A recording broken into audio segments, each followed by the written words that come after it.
When I first met Emma, my wife, it felt like life was giving me a second chance. I had lost so much before her, my parents, my brother. They were all gone, and after years of feeling like I was just drifting through life, she became my anchor. We met through a mutual friend at a charity event, and from the moment she smiled at me, I knew she was special. She was warm, kind, and full of life. She made me feel like I mattered again. Emma was everything to me, and when we got married, I felt like I finally had a family again.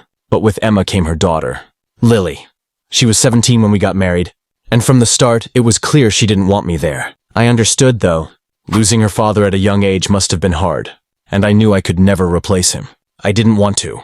All I wanted was to support her, to be there for her and her mom, to be the family she deserved. But Lily, she made it clear I wasn't welcome in her life. At first, it was small things, avoiding eye contact, brushing past me without a word. Then it became more direct. She'd leave the room whenever I entered. She wouldn't even say hello. She didn't call me by my name, just him or Mom's husband. And as time went on, her hostility only grew. It wasn't just that she didn't like me. She seemed to hate me. No matter how hard I tried, I couldn't break through the wall she had built. I'd tell myself it didn't matter, that I was there for Emma, not for her approval. But deep down it hurt. I wanted to connect with her, to be someone she could rely on. I wanted to be the stepfather who made a difference in her life. But after years of trying, I gave up. I told myself it was enough to just love her from a distance and hope that one day she'd come around.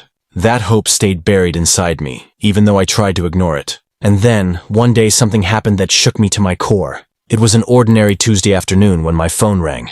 I looked down and saw her name, Lily. At first I thought it was a mistake. She hadn't called me once in all the years I'd known her. My hands trembled as I picked up the phone. "Hey," she said, her voice light and cheerful. "I was wondering if you wanted to grab dinner. There's this new restaurant downtown. It's supposed to be amazing. My treat." I couldn't believe what I was hearing. For a moment I thought maybe I was dreaming, but she sounded so genuine, so different. "Of course," I said, trying to keep the surprise out of my voice. "When?" We made plans for that evening, and for the rest of the day, I felt something I hadn't felt in years. Hope. Maybe this was it.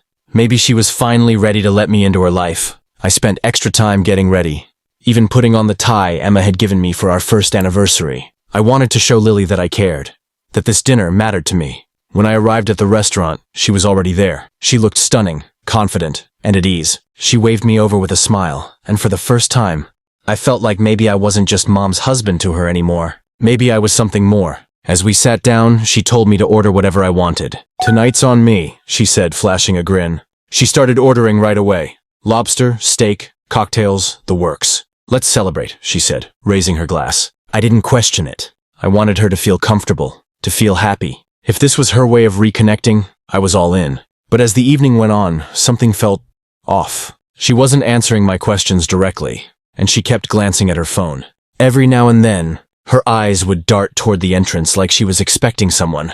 I told myself I was imagining things. Maybe she was just nervous. Maybe this was hard for her too.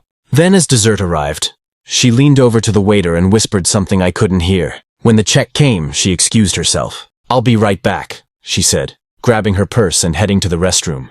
Minutes passed, then 10, then 15. The waiter came back, placing the bill on the table. "She said you'd be covering this," he said. My heart sank as I looked at the total. Over $450. I stared at the restroom door, waiting for her to come back, but she didn't. I paid the bill, my hands shaking, my chest tight with humiliation and confusion. As I stepped outside, I saw her. She was across the street with a group of her friends, laughing hysterically. She had her phone out, recording me. When our eyes met, she smirked and called out, "How does it feel to finally be the one left behind?" Her friends erupted into laughter, and they all walked away, leaving me standing there, shattered. On the drive home, my mind was racing. Why? Why would she do this? I had never done anything to hurt her. All I had ever wanted was to be there for her. I felt broken, humiliated, and used. But as I sat alone in the dark that night, something became clear to me. Her actions weren't about me. They were about her. Her pain, her anger, her unresolved grief over losing her father. I was just the easiest target. I realized then that I couldn't keep chasing her approval. I couldn't let her cruelty define me or our relationship. I would always be there for her if she ever decided to change, but I couldn't let her behavior destroy me. That night, I made a promise to myself. I would continue to love her, but I wouldn't let her hurt me anymore. I would live my life with kindness and integrity, because at the end of the day, that's who I am, and no one, not even her, could take that away from me.